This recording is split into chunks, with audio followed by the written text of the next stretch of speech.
Hello sa inyo lahat! Narito na naman si Mami Essie para mag-share na naman sa inyo ng isang masarap na recipe, ang putserong baboy. Pero bago tayo mag-umpisa, kung kayo po ay nasa Facebook, don't forget to follow, like, and share. At kung nasa YouTube man po, huwag lang kalimutang mag-subscribe at pindutin ang bell button para lagi kayong updated sa ating mga bagong video. Ngayon, narito po ang ating mga kakailanganing sangkap. Gagamit po tayo ng 1 kilong kasim, pwede din po ang liempo, nasa inyo po kung ano ang gusto nyong gamitin. Ito naman po yung ating gulay, nasa inyo po yon kung ganong kadami yung gusto nyong ilalagay na gulay. Gagamit po ako ng repolyo, Baguio beans, pinagbukod ko lang po yung matigas na parte sa Baguio beans, at ay pechay Baguio, at heto naman po yung ating Baguio beans. Gagamit din po tayo ng patatas. Pinaghalo ko po ito, 1 patatas, yun lang pong ayos ang laki, at 1 kamote, 1 carrots, at 3 saging na saba. 1 cup tomato sauce, 2 tablespoon tomato paste, 3 malalaki na kamatis, 1 sibuyas, yun din pong malaki, kahit anong kulay pwede. 8 butil na bawang, 1 bell pepper, 2 teaspoons pamintang pino, 2 tablespoon asin, at 2 tablespoon patis, at ito po yung ating pork cubes, at 1 tablespoon na sugar, pambalansi po ng lasa, at ito po yung ating water, pampalambot. Okay, umpisahan na po natin yung pagpiprito ng mga patatas.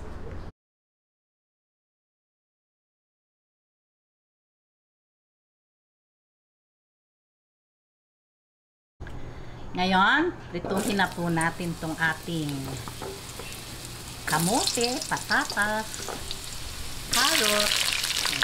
Kaya po pinaghalo ko yung patatas at kamote kasi po masarap yung kamote eh. Sa amin po merong may gusto ng patatas, ayaw ng kamote.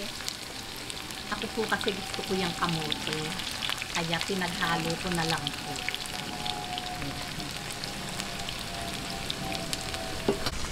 Ngayon po, hello! Shout out po kay Eric at Dina Manikis ng North Carolina, USA.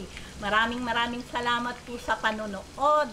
At yun pong mga request na lulutuin, bayaan nyo po, lulutuin po natin lahat yon. Okay, thank you po sa walang sawang panonood. Ingat po tayo. Bye-bye! Ayan. Haluin na po natin.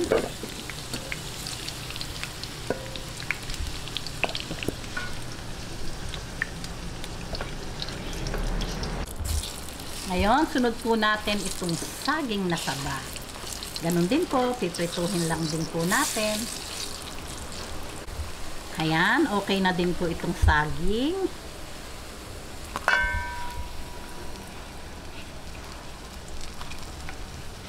Ayan. Ito namang ating bell pepper. Konti lang po ito, seconds lang po natin itong iaano sa mantika, ipiprito. Yan, ganyan lang kung kadali.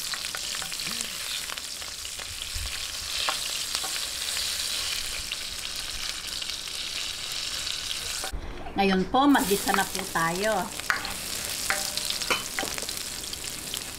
Ayan, hintayin lang natin mag-light brown.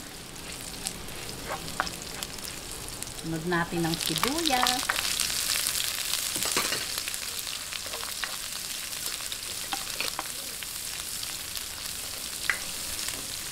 Hintayin lang natin medyo lumambot ang sibuyas at isusunod na po natin itong kamatis.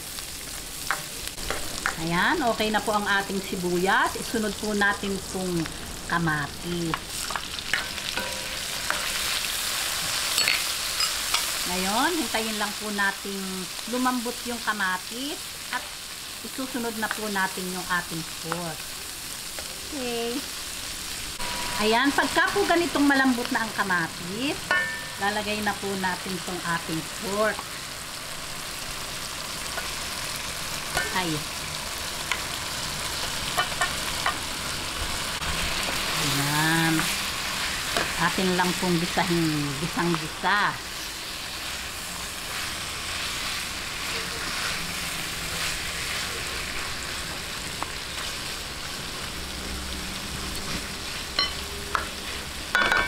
Lagay po natin tong ating paminta.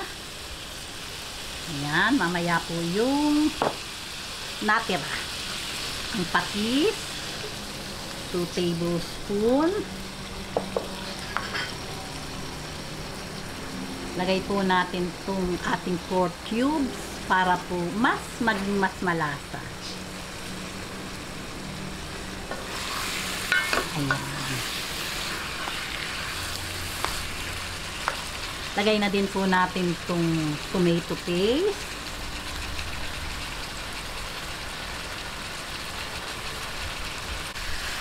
Ayan, atin lang pong gisa-gisahin hanggang sa lumabas po yung talagang juice ng ating pork. Ayan.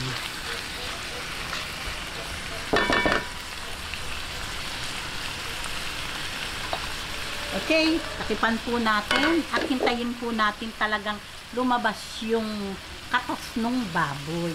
Medyo po hinaan natin yung apoy. Lagay po natin sa medium to low heat. Ngayon, lagay po natin ng 1 cup na tomato sauce.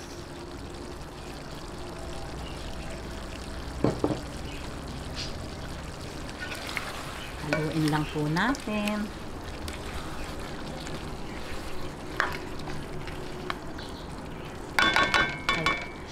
Ngayon, lagay po natin ng tubig. Yung pong tubig, pagpapalambot, nasa inyo po iyon. Pwede naman pong unti-unti mo na hanggang sa lumambot. Okay?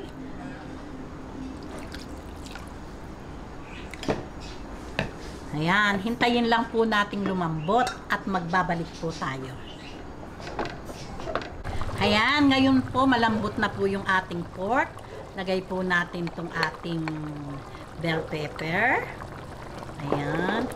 Itong aking pinirito na patatas, kamote. Itong saging. Ayan, sabay-sabay na po. Itong ating gulay. Itong gulay, unahin po muna natin itong matigas na parte ng pechay bagyo. Lagay na din po natin itong bagyo beans. Ayan. Ito pong sugar. Itong pamintang natira. Ayan. Hintayin lang po natin. Medyo ma-half cook yung una kong nilagay na gulay bago natin isunod yung ating repolyo at pechay bagyo, yung tinakadahon. Okay. Ngayon, lagay na po natin itong ating repolyo. Yun pong asin, nasa inyo pong panlasa yun.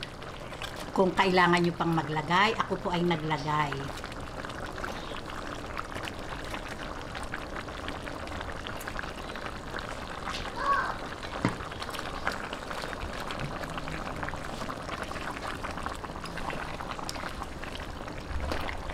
Ayan.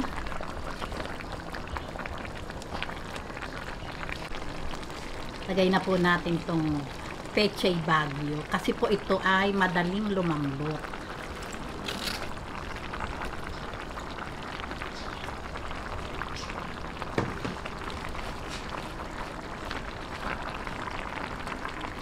Ayan, okay na po ito. Mga 2 minutes. Ready na po ito para sa ating pananghalian.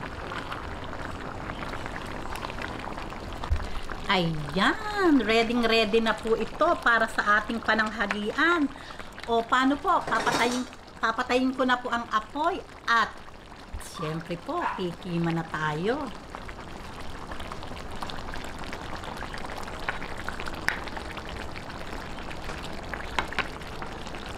Ngayon, lagay na po natin sa ating serving plate at mas masarap po talagang kumain pag mainit. Lalo itong mga gulay, oh. Ganitong half cook, talaga naman pong yummy.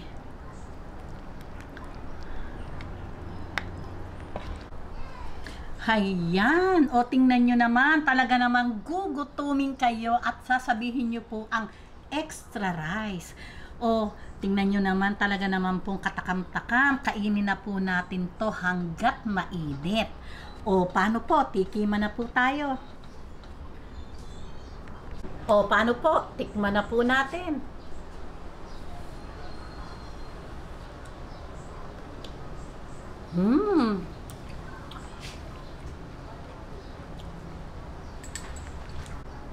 Talaga pong masarap. Ayos na ayos lang po yung timpla. Yung pong asin, nasa inyo po iyon, yung paglalagay. O, di po ba, gawin nyo na po ito at napakasarap po sa pananghalian sa kaning mainit. O, paano po? Kung nagustuhan nyo ang video na to, huwag lang kalimutang mag-likes. And don't forget to share and subscribe. Babus!